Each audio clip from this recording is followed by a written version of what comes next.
அனைவருக்கும் வணக்கம்.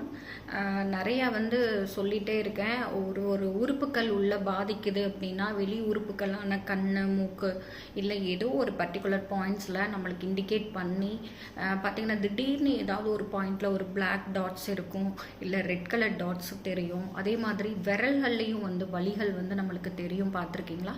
ஸோ சில நேரத்தில் மேம் எனக்கு ரொம்ப நாளாக சுண்டு விரல் வலிச்சுட்டே இருக்குது அப்படின்னு நிறையா பேர் சொல்வீங்க. ஸோ அடுத்து பார்த்திங்கன்னா அடிபட்டு ஒரு வலி வருதுன்னா ஒரு 10 நாள் என்ன ஆயிரும், அதுவாக நம்மளை சரிப்படுத்தி கொள்ளும்.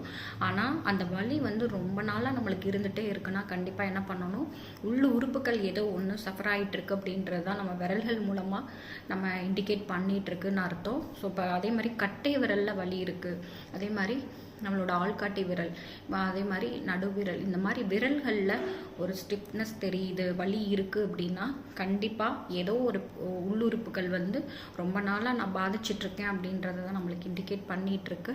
ஸோ அக்குபஞ்சரில் நீங்கள் ப்ராப்பராக என்ன பண்ணலாம், அதாவது பெயின்னு சொல்லும்போதே நீங்கள் சாதாரணமாக விரல் தானே வலிக்குது அப்படின்னு நினைக்காம நீங்கள் என்ன பண்ணலாம், பல்ஸ் டயக்னோஸ் பண்ணிவிட்டு நீங்கள் அக்குபஞ்சரில் ட்ரீட்மெண்ட் எடுக்கும்போது ஸோ படிப்படியாக ஒரு 5 சிட்டிங்ஸ்லேயே வலி குறையிறத நம்ம பார்க்கலாம். தேங்க்யூ.